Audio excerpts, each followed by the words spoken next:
nimugoroba ubwo saa sita barihangana bakabirya bikora bakabibona kuko ntabwo biragoye kazo nese niba nkoresha kara gatoya kari kuri 15 nta wabyizera ko ejo nikatazamuka ibiro 6 ngiye niyo nkoresha nayigura 10,010 n'amafaranga 500 ubu ejo ndabiciro byiyongereye nayiguze 12 nta koze gushira kandi umva nditeka buri mu gitondo saa sita nimugoroba yaza noneho umuntu uteka mu gitondo saa sita nimugoroba. Nubwo ibiciro biri hejuru, leta iteguza ko bishobora gukomeza gutumbagira mu gihe intambara yo mu burasirazuba bwo hagati yaba itarangiye vuba. U Rwanda ruvuga ko ruri gushakisha ahandi rwakura ingufu zo gucana rudategereje gusa gaze ituruka mu mahanga. Mu kiganiro aherutse guha abanyamakuru, umunyamabanga wa leta muri Minisiteri y'Ibikorwa Remezo Jean de Dieu Uwihanganye yavuze ko igihugu gishobora kubona ingufu zo guteka zivuye mu mwuka wa gaze metane iboneka mu kiyaga cya Kivu.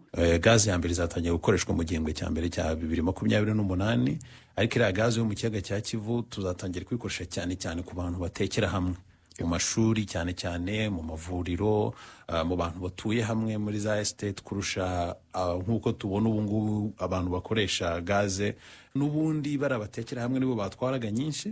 Bizagabanya ingano y'iyo tuvana hanze. Ibiciro bya gaze bizamutse cyane mu gihe nta buryo bundi bwinshi bwo gutekesha buri mu gihugu. Ingamba zikarishye zo kubungabunga ibidukikije zatumye isoko ry'amakara rigabanuka cyane. Kuri ubu umufuka uragura 20,000 by'amafaranga y'u Rwanda, igiciro gituma bamwe basanga ahenze kurusha gaze. Jean Claude Mwambutsa, BBC Gahuza Miryango, i Kigali.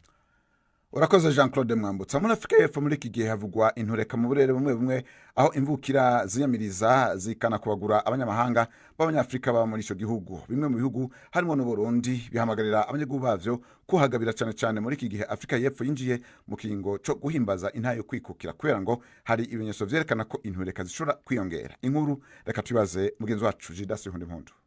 Intureka hanini zijanye no kwiyamiriza abanyamahanga zimaze kugaragara cyane mu ntara za KwaZulu Natal na Western kuva mu ndwi iheze, ariko n'ubundi burere butandukanye nka Johannesburg, Pretoria n'ahandi biravugwa ko intureka zishobora kwaduka umwanya n'umwanya. Abanyafrika y'Epfo bakunze kwagiriza abanyamahanga cyane cyane abaturuka ku mugabane wa Afrika ko babatwara amahirwe y'ubuzi. Mu ntureka zo kwiyamiriza abo banyamahanga birashika bamwe bagakubagurwa canke bakicwa. Amashusho yahanahanywe ku mbuga ngurukana bumenyi mu mpera z'indwi iheze, hagaragara umugwi w'imisolesole yo muri Afrika y'Epfo iriko irakubita ku rugero rudasanzwe ikanatera amabuye abanyamahanga hari mu munyagana. Kuri ubu wa mbere Afrika y'Epfo yinjiye mu kiringo cyo kwibuka itariki ifatwa nk'ikomeye ku buzima bwa kino gihugu. Harumanye imyaka 32 kuva habaye amatora ya mbere ya demokarasi, inyuma y'imyaka amajana bari bamaze mu ntwaro yakajyanisha imiryango izwi nka apartheid. Iyi tariki ya 27 ikijana n'iyindi ya 29 ukwezi kwa kane nyene, aho bahimbaza igihe Afrika y'Epfo yaronka ibwirizwa nshingiro rishasha, bakibuka n'abanyagihugu bitanze mu kurwanya apartheid, bamwe bakanabizira. Ayo magenekerezo abiri asanzwe afatwa na bamwe nk'ayatoneka ibisebe vya kahise mu banyafrika y'Epfo bamwe ni nayo ubuserukizi bw'u Burundi muri ico gihugu n'ibindi bihugu vya Afrika bashimikirako mu gusaba abanyagihugu bavyo kwigengesera. Mwitangazo ubuserukizi bw'u Burundi bwaraye busohoye buvuga ko hari ibimenyetso vyerekana ko intureka zishobora kwiyongera kuri uyu wa mbere nejo kuwa kabiri.